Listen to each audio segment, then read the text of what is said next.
নমস্কাৰ আপুনি চাই আছে সুনীলতৰণ এ টু জেড ইউটিউব চেনেল আপোনালোক সকলোৱে জানে এলপি স্কুলত বা এমই স্কুলত শিক্ষকতা কৰিবলৈ হলে আপোনালোকে টেট দিব লাগে বা হাই স্কুল হাই সেকেন্ডাৰীত আপোনালোকে যদি শিক্ষকতা কৰিব বিচাৰে তেতিয়াহলে টেট কাম ৰিক্ৰুটমেন্ট টেষ্ট এক্সাম কোৱালিফাই কৰিব লাগে ঠিক তেনেধৰণে কলেজত যদি আপোনালোকে প্ৰফেসৰ কৰিব বিচাৰে তেতিয়াহলে আপোনালোকে নেট পাস কৰাটো অনিবাৰ্য হয় এই নেট কেনেকৈ পাস কৰিব ইউজিসি নেট অৰ্থাৎ ইউনিভাৰ্সিটি গ্ৰান্ট কমিশনৰ আন্ডাৰত যি নেট এক্সাম হয় সেই নেট এক্সামটো আপোনালোকে কোৱালিফাই কৰি পেলাই কলেজত কেনেকৈ আপোনালোকে চাকৰি লাভ কৰিব পাৰে আৰু এই ইউজিসি নেটৰ এলিজিবিলিটি ক্ৰাইটেৰিয়া কি ইয়াৰ সিলেবাস কেনেকুৱা ধৰণৰ হ'ব এক্সাম প্যাটাৰ্ন কেনেকুৱা হ'ব আৰু এই ইউজিসি নেট দিবলৈ আপোনালোকৰ এজ লিমিট কিমান এপ্লিকেশন ফি কিমান দিব লাগিব এপ্লিকেশনৰ লাষ্ট ডেট কেতিয়া সম্পূৰ্ণ তথ্য অৰ্থাৎ ইউজিসি নেট 2026 সম্পূৰ্ণ তথ্য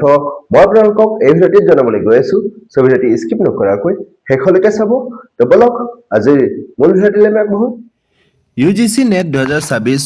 অনলাইন আবেদন প্ৰক্ৰিয়া ইতিমধ্যে আৰম্ভ হৈ গৈছে যোৱা 29 এপ্ৰিলৰ পৰা আৰু অহা 20 মে পৰ্যন্ত আপোনালোকে এই অনলাইন আবেদন প্ৰক্ৰিয়াত অংশগ্ৰহণ কৰি পেলাই ইউজিসি নেট 2026 বৰ্ষৰ যেটো এনটিএ দ্বাৰা কণ্ডাক্ট হ'ব তাত আপোনালোকে অংশগ্ৰহণ কৰিব পাৰিব যেহেতুকে তেওঁলোকে 20 মে পৰ্যন্ত দিছে আৰু তেওঁলোকে এই ইউজিসি নেট অনলাইন আবেদন প্ৰক্ৰিয়াৰ কাৰণে বা আপোনালোকৰ এপ্লিকেশন ফি হিচাপে জেনাৰেল ক্যান্ডিডেট সকলে 1150 আৰু ইডব্লিউএছ বা ওবিসি এনসিএল ক্যান্ডিডেট সকলে 600 টকা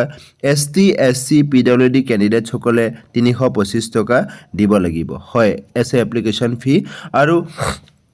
এপ্লিকেশন প্ৰক্ৰিয়াত যদি কিবা ভুল হয় তেতিয়াহলে আপোনালোকে কাৰেকচনৰ কাৰণে 22 মেৰ পৰা 24 মে ভিতৰত কৰিব পাৰিব আৰু তেওঁলোকে আপোনালোকৰ যেটো এক্সাম সেন্টাৰ যেহেতুকে আপোনালোকে এনটিআৰ দ্বাৰা যিমান কণ্ডাক্ট হয় যিমানবোৰ এক্সাম কণ্ডাক্ট হয় লাষ্ট ইয়াৰৰ পৰা 2025 শেষৰ ফলৰ পৰা যিখিনি এক্সাম এনটিএ কণ্ডাক্ট কৰে তাত এক্সাম সেন্টাৰ তেওঁলোকে ইন্টিমেট আগতীয়াকৈ নকৰে যেতিয়া এক্সামটো ওচৰ চাপি আহে তেতিয়াহে তেওঁলোকে এক্সাম সেন্টাৰটো চুজ কৰিবলৈ শিক্ষাৰ্থীসকলক দিয়ে সো তেনে ক্ষেত্ৰত ইয়াতো তেওঁলোকে একেই কথা পৰিলক্ষিত হৈছে যেহেতুকে 22 মে 22 মেৰ পৰা 24 মে কাৰেকচন দি পেলাই তেওঁলোকে 10 জুনৰ ভিতৰত আপোনালোকৰ এক্সাম সেন্টাৰ যেটো হ'ব আপোনালোকক ইন্টিমেট কৰা হ'ব আৰু ইন্টিমেশনৰ পাছতে আপোনালোকৰ এডমিট কাৰ্ড 15 জুনৰ পৰা আপোনালোকে ডাউনলোড কৰিব পাৰিব আৰু যেহেতুকে তেওঁলোকে 22 জুন তাৰিখে 22 জুনৰ পৰা 30 জুনৰ ভিতৰত এই এক্সামটো কণ্ডাক্ট কৰিব আৰু এক্সামৰ ডিউৰেচন আপোনালোকে সকলো জানে 3 ঘণ্টাৰ এক্সাম হয় আৰু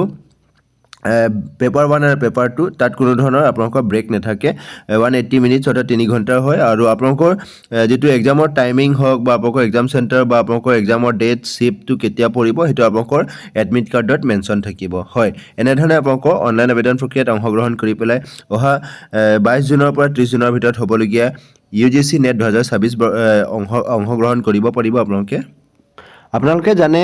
ইউজিসি নেট যেটো এক্সাম কণ্ডাক্ট কৰে এনটিএ তাত আপোনালোকৰ তিনিটা ক্যাটেগৰী থাকে ক্যাটেগৰী 1 ক্যাটেগৰী 2 ক্যাটেগৰী 3 হয় ক্যাটেগৰী 1 সকলোতকৈ বেষ্ট যেতুকে ক্যাটেগৰী 1 যদি আপোনালোকে চুজ কৰে তেতিয়াহলে আপোনালোকে জেআৰএফ এৱাৰ্ড লাভ কৰিব লগতে আপোনালোকে এসিস্ট্যান্ট প্ৰফেসৰৰ কাৰণে আপোনালোকে এলিজিবিলিটি লাভ কৰিব লগতে পিএইচডি এডমিশনৰ কাৰণে আপোনালোকে এলিজিবল লাভ কৰিব হয় নেক্সট যদি আপোনালোকে ক্যাটেগৰী 2 অনলি দিয়ে তেতিয়াহলে আপোনালোকে জেআৰএফ আপোনালোকে তাত নেপায় কিন্তু এসিস্ট্যান্ট প্ৰফেসৰ আবেদন কৰিব পাৰিব এসিস্ট্যান্ট প্ৰফেসৰৰ কাৰণে এলিজিবিলিটি লাভ কৰিব নেক্সট পিএইচডি এডমিশনৰ কাৰণে এলিজিবিলিটি লাভ কৰিব নেক্সট ক্যাটেগৰী 3 অনলি যদি আপোনালোকে দিয়ে তেতিয়াহলে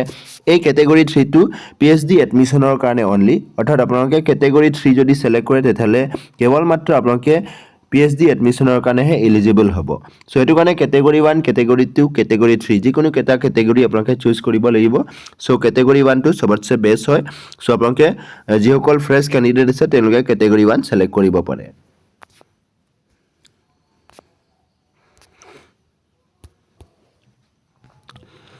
আপোনালোক জানে UGC net computer based test হয় অৰ্থাৎ সিবিটি মোডত এক্সাম হয় আৰু আপোনালোকৰ যেটো এক্সামৰ যেটো প্যাটাৰ্ন হে এক্সামৰ প্যাটাৰ্নটো আপোনালোকৰ অবজেক্টিভ টাইপ অৰ্থাৎ মাল্টিপল চয়েস কোৱেশ্চন থাকিব আৰু আপোনালোকৰ যেটো পাৰ্ট 1 আৰু পাৰ্ট 2 যেহেতুকে থাকিব তাত পাৰ্ট 1 ত আপোনালোকৰ 100 মাৰ্কছৰ এক্সাম হয় আৰু পাৰ্ট 2 ত আপোনালোকৰ 200 মাৰ্কছৰ এক্সাম হয় আৰু নাম্বাৰ অফ কুৱেশ্যন যদি আমি চাবলৈ যাওঁ তেতিয়াহ'লে 50 কুৱেশ্যন থাকিব পাৰ্ট 1 ত আৰু পাৰ্ট 2 থাকিব 100 কুৱেশ্যন অৰ্থাৎ আপোনালোকৰ এটা কুৱেশ্যনৰ এগেইনষ্টত আপোনালোকৰ 2 মাৰ্কছ কৈ থাকিব আৰু এক্সামৰ ডিউৰেশ্যন মই আপোনালোকক ইতিমধ্যে কৈছোৱে যে 3 ঘণ্টা থাকিব অৰ্থাৎ 180 মিনিটছ থাকিব তাত কোনো ধৰণৰ আপোনালোকৰ ব্ৰেকছ লাভ নকৰিব অৰ্থাৎ কোনো ধৰণৰ এক্সাম পাৰ্ট 1 পাৰ্ট 2 মাজত কোনো ধৰণৰ আপোনালোকে ব্ৰেকছ লাভ নকৰে so medium of question paper যদি আমি চাবলৈ যাওঁ তেতিয়াহ'লে ইংলিছ আৰু হিন্দী থাকিব এক্সেপ্ট লেংগুৱেজ পেপাৰ অৰ্থাৎ আপোনালোকৰ যেটো লেংগুৱেজ আছামিজ যদি চুজ কৰে আছামিজ কুৱেশ্যন পেপাৰ আহিব আছামিজতে আহিব কিন্তু আপোনালোকৰ বাকি ওভাৰঅল যি মিডিয়াম অফ কুৱেশ্যন আছিলে হেতু আপোনালোকৰ ইংলিছ এণ্ড হিন্দী থাকিব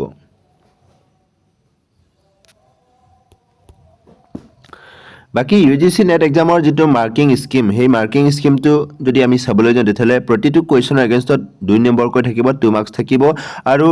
কাৰেক্ট এনসাৰৰ এগেইনষ্টত আপোনালোকে 2 মাৰ্কছ লাভ কৰিব আৰু ইয়াত আটাইতকৈ ভাল কথা কি there is no negative marking for incorrect response অৰ্থাৎ আপুনি ভুল ৰেসপন্স কৰিছে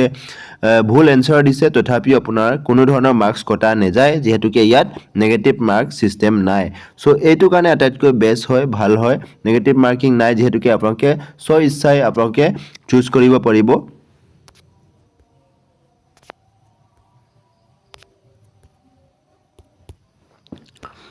UGC নেট এক্সামৰ এলিজিবিলিটি যদি আমি চাবলৈ যাওঁ তেতিয়াহ'লে আপোনালোকৰ যেটো কোৱালিফাইং যেটো এক্সামিনেশ্যন অৰ্থাৎ আপোনালোকৰ যি এলিজিবিলিটি হেতু যদি আমি চাবলৈ যাওঁ তেতিয়াহ'লে আপোনালোকৰ মাষ্টাৰ্ছ থাকিবই লাগিব আৰু মাষ্টাৰ্ছত আপোনালোকৰ 55% মাৰ্কছ থাকিব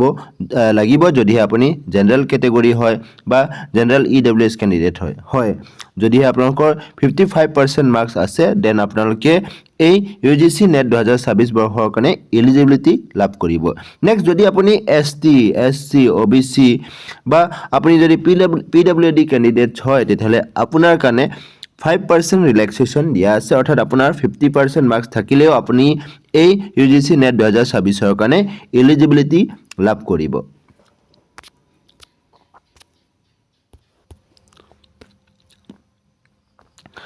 নেক্সট এজ লিমিট আৰু ৰিলেক্সেশন যদি আমি চাবলৈ যাওঁ তেতিয়াহ'লে আপোনালোকৰ যেটো JRF যেটো আছে সেই JRF ৰ কাৰণে আপোনালোকৰ 30 বছৰতকৈ অধিক হ'ব নোৱাৰিব অৰ্থাৎ বিলো 30 ইয়াৰ্স হ'ব লাগিব ইয়াত তেওঁলোকে কৈছে not more than 30 years as on first day of the month in which the examination is conclude অৰ্থাৎ 1st June 2026 অৰ্থাৎ 1 জুন 2026 বৰ্ষলৈকে আপোনাৰ বয়স যদি 30 বছৰ হোৱা নাই তেতিয়াহ'লে আপুনি এই UGC নেটৰ যেটো JRF এক্সামৰ কাৰণে এলিজিবিলিটি লাভ কৰিব আনহাতে যদি আপুনি assistant professor admission to PhD কাৰণে যদি আপুনি বিচাৰে তেতিয়াহ'লে আপোনাৰ তাত কোনো ধৰণৰ এজ লিমিট নাই there is no upper age limit in applying for UGC net assistant professor UGC net for admission to PhD হয় এটো কাৰণে ভাল আপোনাৰ যদি এজ লিমিট যেটোকে নাই সো আপোনালোকে সকলো শিক্ষাৰ্থীয়ে এপ্লাই কৰিব পাৰিব ৰিজাৰ্ভেশন যদি আমি চাবলৈ যাওঁ তেতিয়াহ'লে reservation as per government of ইণ্ডিয়াৰ যেটো ৰিজাৰ্ভেশন ৰুলছ আছে পলিচি আছে সেই মতে তেওঁলোকে ইয়াত ফলো কৰিব যেহেতুকে SC সকলৰ কাৰণে ইয়াত 15% ৰিজাৰ্ভ থাকিব 7.5% ST সকলৰ কাৰণে ৰিজাৰ্ভেশন থাকিব 27% OBC NCL ক্যান্ডিডেট সকলৰ কাৰণে ৰিজাৰ্ভেশন থাকিব আৰু 10% EWS ক্যান্ডিডেটৰ কাৰণে ৰিজাৰ্ভ থাকিব আৰু 5% PWD ক্যান্ডিডেট সকলৰ কাৰণে ৰিজাৰ্ভেশন থাকিব তো এইটো আছে UGC নেট 2026 বৰ্ষৰ তথ্য আৰু কিবা যদি মোৰ ৰৈ গৈছে অফ কোৰ্স ডেসক্ৰিপচনত মোৰ ফেসবুক পেজ WhatsApp চেনেলৰ লিংক দিছো আৰু লগতে পাৰ্সোনাল মেইল আইডি দিছো যত আপোনালোকে মোৰ হৈতে পাৰ্সোনালি যোগাযোগ কৰিব পাৰিব হয় ভিডিওটি শেষলৈকে চাবৰ বাবে আপোনাক অশেষ ধন্যবাদ জয় আই অসম